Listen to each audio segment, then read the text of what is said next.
Online gaming को लेकर बड़ी अपडेट सामने आई है। केंद्र सरकार ने अपना फैसला यहां पर बदला है, लेकिन क्या इस फैसले से फैंटेसी ऐप को फायदा होगा? क्या ड्रीम 11 या प्रोबो को इसमें राहत मिलेगी? क्योंकि ये सवाल फैंस के जहन में तब से है जब से गेमिंग एक्ट बना था। क्यों लगातार इस बात को लेकर हर सोशल मीडिया से लेकर यहाँ तक कि जब हम भी वीडियो डालते हैं फैंटेसी से जुड़ा हुआ, तो आप सभी के सवाल आते हैं कि आखिर इसमें एक्ट जो है वो काम कब से करेगा और इसमें राहत की क्या कोई गुंजाइश है। तो उसी को लेकर आपको एक्सप्लेन करने की कोशिश करते हैं कि आखिर जो नया यहाँ पर नियम बना हुआ है इसमें क्या राहत मिलती दिखाई दे रही है, खासतौर पर ड्रीम 11 को, प्रोबो को या फिर माई 11 सर्कल जैसे जो ऐप्स हैं जिसके जरिए कहीं ना कहीं जो तमाम क्रिकेट फैंस वो भी जुड़े रहते हैं। लेकिन इससे नुकसान भी था और क्या उनको कुछ फायदा भी था, क्योंकि लगातार कमेंट में तो लोग ऐसे दिखाने की कोशिश करते हैं कि शायद इससे बेहतर कोई चीज ही नहीं थी। लेकिन यहाँ पर अगर आप देखें अब जो नया नियम बना है उसमें किन किन ऐप्स को छूट मिली है और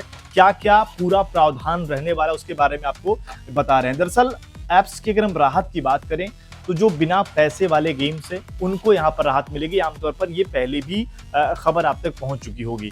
कैजुअल और सोशल गेम्स जो हैं उसमें आपको कोई दिक्कत नहीं होगी, इनको राहत यहाँ पर रहेगा। इसके अलावा ऐसे गेम्स को रजिस्ट्रेशन की जरूरत नहीं पड़ेगी जिनमें पैसा लग रहा है या फिर जो उस तरीके से पैसे के अलावा कोई और चीज उस पर दाव पर नहीं लग रही है। इसके अलावा अगर आप देखें जो ई स्पोर्ट्स है वहां पर बड़ा बदलाव हो सकता है, उसके लिए नियम कुछ और बदले जा सकते हैं।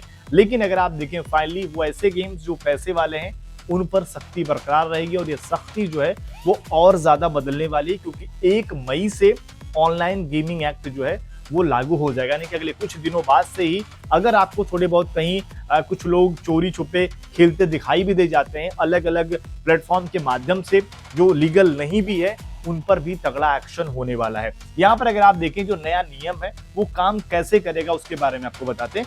1 मई 2026 से ऑनलाइन मनी गेम्स पूरी तरह प्रतिबंधित है। इस मामले में किसी तरह की ढील या बदलाव नहीं किया गया है। कोई भी ऐसा गेम जिसमें यूजर पैसे, फीस या किसी अन्य दांव के साथ खेलता है और बदले में पैसा या किसी तरह के लाभ की उम्मीद करता है उसे ऑनलाइन मनी गेम माना जाएगा और वह पूरी तरह अवैध है। इसके अलावा ऑनलाइन मनी गेम्स का विज्ञापन करना, प्रमोशन करना या उनसे जुड़े वित्तीय लेन देन को आसान बनाना भी कानूनन प्रतिबंधित है। 1 मई 2026 से ऑनलाइन मनी गेम्स की पेशकश करने, उनका प्रचार प्रसार करने या उनसे जुड़े वित्तीय लेन देन में शामिल होने पर कठोर सजा, जिसमें जेल और भारी जुर्माना शामिल है, लागू हो जाएगा। हालांकि कानून को माननीय सर्वोच्च न्यायालय में चुनौती दी गई और यह मामला अभी भी विचाराधीन है। इस कानून की वैधता पर अंतिम फैसला माननीय सुप्रीम कोर्ट द्वारा किया जाएगा। लेकिन इसके बारे में हमने आपको पहले भी अपडेट दी थी कि देश भर में कई जगहों पर अगर आप देखें तो सुप्रीम कोर्ट में याचिका दायर की गई थी, जिनको एक साथ इस मामले को भेजा गया था दिल्ली में कि एक साथ सभी जगहों की सुनवाई की जाएगी ताकि अलग अलग जो फैसले आए वो अलग अलग ना रहे इन मामलों से जुड़े हुए। ऐसे में लेकिन अभी भी चीजें पेंडिंग चल रही हैं, क्योंकि सरकार कहीं ना कहीं इसमें बिल्कुल भी अगर आप देखें कोताही बरतने की नजर नहीं दिखाई दे रहा है, क्योंकि उसका मानना है कि इससे कहीं ना कहीं इम्पैक्ट गलत था और गलत ही रहेगा, इसमें कोई सुधार की गुंजाइश नहीं है। लिहाजा वो इस एक्शन को बिल्कुल भी अगर आप देखें तो फैंस जो लगातार आवाज उठा रहे हैं सोशल मीडिया के माध्यम से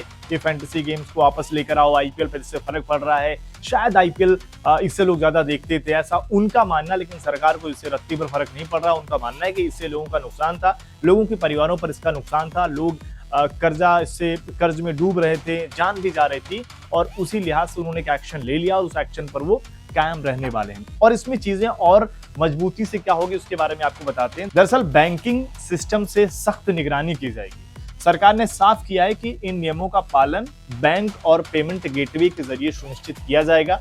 अगर कोई प्लेटफॉर्म अवैध पाया जाता है तो उसकी पेमेंट सर्विस तुरंत बंद कर दी जाएगी। रजिस्ट्रेशन कराने वाले गेम्स के लिए सर्टिफिकेट की वैधता 5 साल से बढ़ाकर 10 साल कर दी गई है, जिसमें डेवलपर्स और ई स्पोर्ट्स आयोजकों को स्थिरता मिलेगी। अब यहाँ पर अगर आप देखिए, क्योंकि बहुत सारे ऐसे फर्जी ऐप्स हैं जो सोशल मीडिया नॉर्मल अगर आप देखें, नॉर्मल अगर आप गूगल पर जाकर इस तरीके से लोग वहाँ पर पैसा लगाते हैं, उन पर एक्शन होगा, उनके बैंक्स को सारा निगरानी के दायरे में रखा जाएगा, उस तरीके से उस पर एक्शन लिया जाएगा। तो ये भी अपने आप में बड़ी अपडेट है। सरकार ने राहत क्या दी है उसके बारे में आपको बताते हैं। सरकार ने करीब 2500 स्टेक होल्डर्स से फीडबैक लेने के बाद नियमों में कुछ ढील दी है। सर्टिफिकेट की वैलिडिटी यानी कि गेम की वैधता का सर्टिफिकेट अब 5 साल के बजाय 10 साल तक मान्य रहेगा।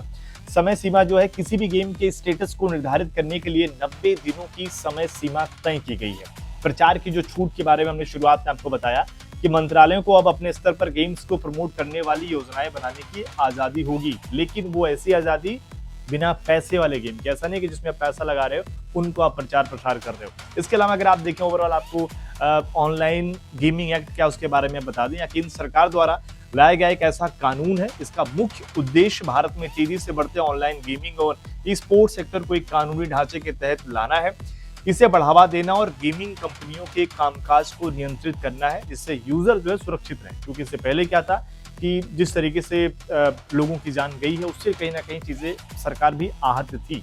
अब यहाँ पर अगर आप देखें जो फैंस की दलीलें होती है कि अगर इस गेम को रेगुलेट करना है, क्योंकि अभी भी जरूर गेम को बैन कर दिया है लेकिन बहुत सारे अवैध तरीके से लोग फैंटेसी से जुड़े हुए हैं। तमाम इस तरीके से लोग व्हाट्सएप या टेलीग्राम के जरिए भी अभी भी पैसा लगा रहे हैं, तो अभी पूरी तरीके से रोक नहीं लगी हुई है।